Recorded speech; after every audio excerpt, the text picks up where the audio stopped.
FPL family, welcome back to another transfer target special. This one's for Game Week 37 plus.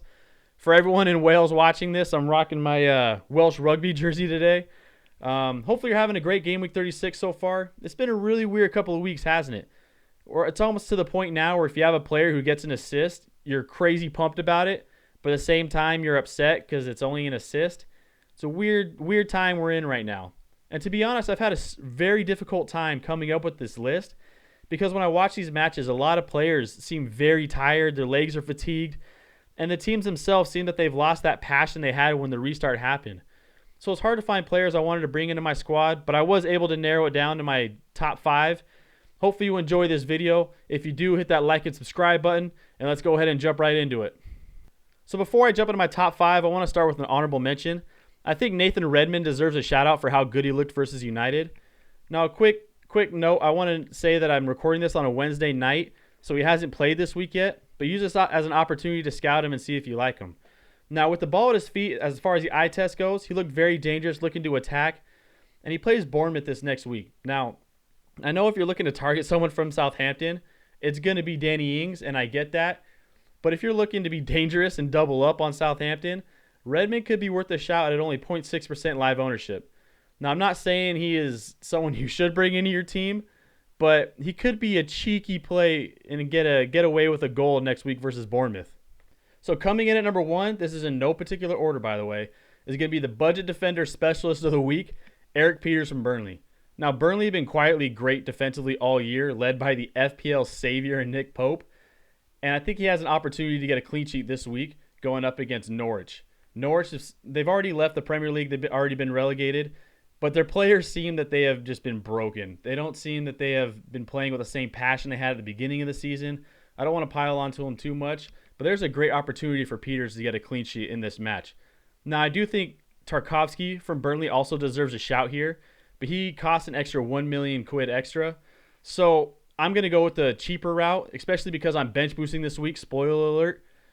But I think Peters, if you're looking to bench boost, looking for a bit of an enabler to spend money on your attackers, Peters can be a great opportunity for you to get some two cheeky clean sheets to end out this year. Coming in at number 2 is going to be the return of Nketiah. Yeah, I know that's terrible. I'm never doing that again. I apologize. But Nketiah from Arsenal is coming back from his red card suspension, and I think he is a prime option to be put into your team this week, and I'll tell you why. Arsenal have honestly looked pretty good since 2020 happened. 2020 is a strange time, I know. But Nketiah has a great opportunity to play this week because Arsenal have a huge FA Cup semifinal match this weekend. So their best players in Aubameyang, Lacazette, Pepe Sacco, whoever you might say is better, is going to be playing this weekend in that match. So I think that they are going to be so tired that come this game week, they're not going to, maybe some of them might play, but most of them won't play.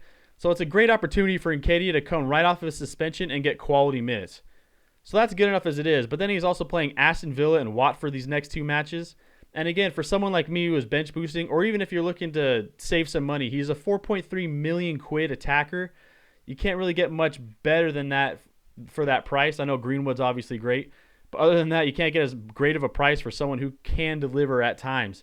I think he is a sneaky buy as well, if you're willing to take that risk, which I am at this point in the season. Coming in at number 3, now, if you've watched me, you know how much I love this guy. It's going to be Heung-min Son from Tottenham Hotspurs. A little bit of an English accent came out there from my 2 years of living there. But Son, he is a bit heftier at 9.6 million. But if you look at his live ownership, it's still only 6.5%. And he has scored in back-to-back games. Now, do I trust the Spurs? Absolutely not. They're so up and down and mostly down that I don't trust much assets. But if I was to trust any attacker from that squad, it would definitely be Son. Now, here's the big key for me. I'm recording this on a Wednesday night, so the Thursday matches haven't happened yet. And Son plays Leicester next. Now, Leicester just lost Soyuncu for the rest of the year, and I want to see if that defense is going to take a fall or if it's going to stay pretty consistent. I'm not saying it's a great defense, but if it does look like it slips without him, Son could be in for a big day next week. If you're willing to take a risk and buy someone that's heftier in price, he could potentially be someone that shoots you up the rankings. And for me, I love Son, so I'm definitely looking at that option. Number 4 on my list. Now, we all know this guy. He's been fantastic all year. but it's going to be Daugherty from Wolverhampton. Now, I brought him onto this list for 2 reasons. One, although he hasn't looked great these last few game weeks, he hasn't looked himself. He got rested this last week, and when he came on in like the 70th minute, it didn't take him long at all to get an assist. So to me, it makes me think that Daugherty was just a bit fatigued. His legs were maybe a bit tired. And now that he's gotten that rest, maybe he'll go back to the Daugherty that we all know. And let's not forget, Wolverhampton has had the best defense since the restart. I'd even argue that they've had the best defense since Bally returned to their squad. They are in great opportunity to get a clean sheet with their next game going against Crystal Palace. Now, Crystal Palace, you might think that they are great defensively, but they're giving up like 2.5, 3 goals a game at this moment. And as far as them attacking, Crystal Palace have only had 2 goals combined in their last 5. And that came in one game against Chelsea, I believe. So 4 of their last 5 games, they've gotten clean sheeted. And I can't help but see Wolverhampton doing the same thing to them. And I see Daugherty as an opportunity to not only have a high percentage of getting a clean sheet, but I could see a cheeky assist in this next game as well. Now, I do want to also mention Jimenez, because a lot of people were down on Jimenez these last couple of weeks, but he has scored in back-to-back games. Now, I know that one of them was a penalty, but Jimenez, if you're looking for there's not many better attackers at that price than Jimenez, and he is going up against Crystal Palace. He could be worth the look. So last but certainly not least on this list, great, I don't want to call it alliteration, but great tongue twister there, is going to be Raheem Sterling for Man City. Now, I know that I mentioned him a couple of weeks ago on my transfer target special, but he's been playing so phenomenally that I think that he is worth a shot again. He's still only 15% live ownership, which is crazy low considering how many people owned him at the beginning of the year. And I honestly think right now he's playing as well as I thought he was going into the year. Since the restart happened, in fact, he's averaging a massive 10 points per game when he starts, 3 shots per game, and 2 attempted assists per game.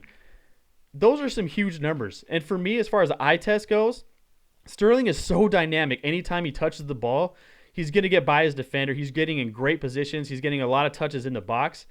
And not only with the ball, but without the ball, he's making great runs, splitting center halves, getting behind defenders. He's even coming in the middle to facilitate a little bit. And I even want to mention Kevin De Bruyne real quick. Big Kevin De Bruyne fan. But this goes for Man City as well. When De Bruyne is playing, Sterling looks so much better. I think his 1-point performance that Sterling had when he started last week, I think De Bruyne didn't start, or 2 weeks ago. So if Kevin De Bruyne plays, Sterling should be in for a haul. And if you're looking to downgrade from Salah or Mane, I think it's just an easy decision to go down to Sterling, especially considering they have Watford and then Norwich. I think he could be a great buy, and he looks like the player we thought he was going to be at the beginning of the year. So that wraps up my transfer target special for Game Week 37 Plus. Hopefully you enjoyed it. Hopefully you get 100 points this week. That'd be sweet. If you did, hit that like and subscribe button. Let me know if you think that I missed out on anybody on this list. Let me know who you guys are bringing in. Anyway, I appreciate the love. You guys have been great. Let's end this FPL season on a high note. Don out, as always. Good luck.